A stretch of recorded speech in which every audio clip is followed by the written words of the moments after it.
Salam alaikum wa rahmatullahi wa barakatuh. L'histoire d'aujourd'hui concerne un homme qui s'appelle Sabat. Alors que cet homme était en voyage, il est passé près d'un jardin et il était pris à une grande faim. Il y avait donc un verger et une pomme est tombée d'un arbre. Il a ramassé cette pomme et il a commencé à croquer dedans. Il s'est oublié pendant un instant et puis il s'est ressaisi.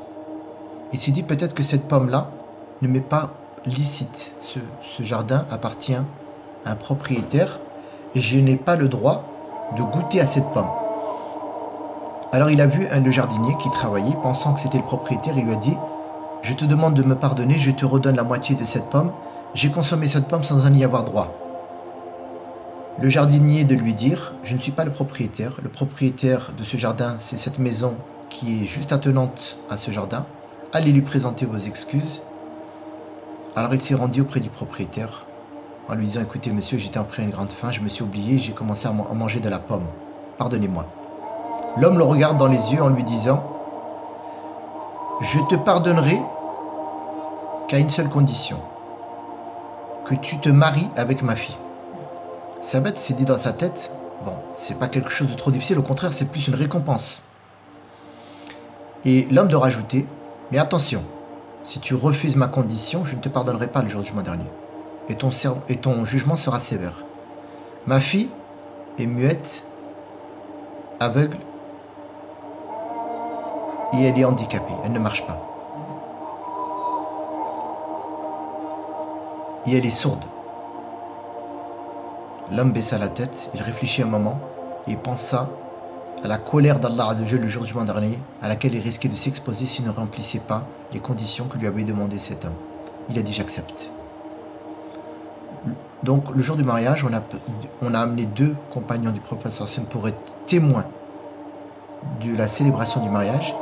Le père avait apprêté une chambre, donc le jour du mariage, pour les deux nouveaux mariés. Lorsque Sabat est rentré dans la chambre, il dit Assalamu alaikum wa rahmatullah. Et là, grande surprise, il trouve que cette personne lui répond en lui disant Wa alaikum salam wa rahmatullah wa barakatuh. Et il voit en plus qu'elle se lève et qu'elle lui serre la main. L'homme surpris, il lui dit mais qu'est-ce qui se passe? Ton père m'a dit que tu étais aveugle, que tu étais muette, que tu n'entendais pas, que tu étais handicapé. Qu'est-ce qui se passe? Il m'a menti. Il dit non, mon père ne t'a pas menti. Il t'a dit que je ne vois pas. Effectivement, je ne vois pas. Car mes yeux n'ont jamais regardé le haram.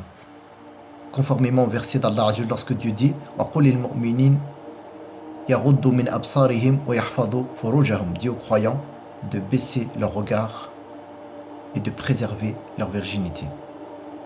Lorsque il t'a dit que je suis muette, effectivement, je ne dis pas de mensonges, je ne calomnie pas sur les gens et j'utilise ma langue que pour faire le bien. Ya ayyuhalladhina amanu ittaqullah wa qulu qawlan sadida yuslih lakum a'malakum wa yaghfir lakum dhunubakum. Ô vous les croyants, craignez Dieu et dites des bonnes paroles. Allah Azza wa Jal améliorera vos œuvres. Yuslih lakum a'malakum wa yaghfir lakum dhunubakum, et il vous pardonnera vos péchés. Ensuite elle lui dit mes oreilles n'ont jamais écouté le haram. Ceux qui, lorsqu'ils entendent des frivolités et des paroles futiles, ils s'écartent de ce genre d'assises, car ils n'ont pas de temps à perdre à écouter des sottises, des verbillages, des futilités et des mensonges ou des calomnies. Ensuite, elle lui dit, lorsque mon père t'a dit que je ne marchais pas, effectivement, je ne marche pas dans des endroits qui sont haram. Mes pieds ne vont que dans les endroits pour faire le bien, que dans les endroits licite, et je n'utilise mes pieds que pour obéir à Dieu et aller dans les assises de savoir. Majalis et dhikr. Allah Azza wa Jal, de cette union bénie de ces deux hommes, at-tayyibat ou les tayyibin ou at-tayyibun les tayyibat.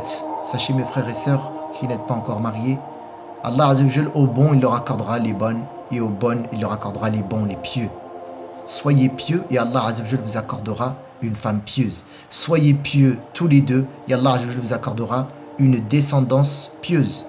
tout comme il a accordé à ce couple en leur donnant un des plus grands imams qui portait la communauté musulmane, qui est l'imam Abu Hanifa, qui fonda cette 4e école juridique. Qu'Allah Azza wa Jal nous accorde des épouses pieuses. Rabbana hab lana min azwajina wa dhurriyyatina qurrata a'yunin waj'alna lil muttaqina imama. Assalamu alaikum wa rahmatullahi wa barakatuh.